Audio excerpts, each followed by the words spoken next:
Before you try to rewire your mind, before you attempt affirmations, gratitude lists, or any kind of positive thinking practice, there is one question you need to honestly answer first. Why do you think the way you do? Not just that you think negatively, but why?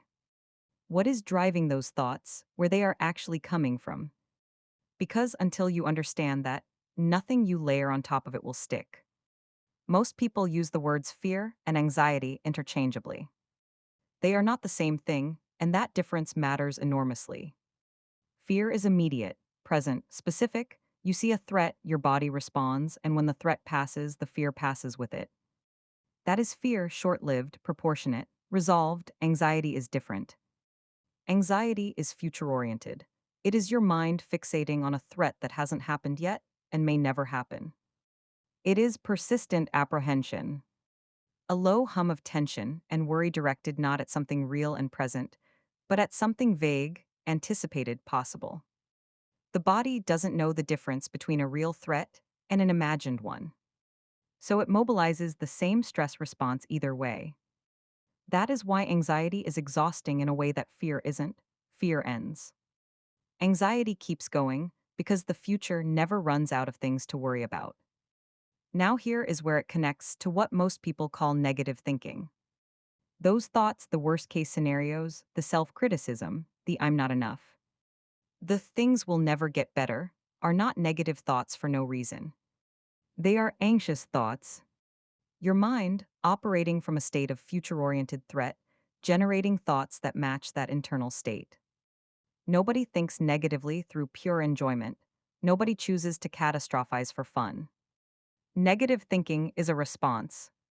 It is the output of a mind that has been running anxiety, sometimes for years, sometimes since childhood, and has learned that this is how it survives.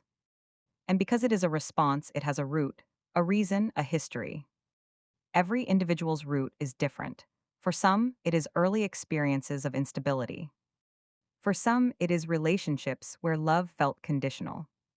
For some, it is a nervous system that learned to stay alert because alertness once kept them safe. This is why generic positive thinking so often fails. It addresses the thought but never the root. It asks you to think differently without ever asking why you think this way in the first place. This is the foundation of shift.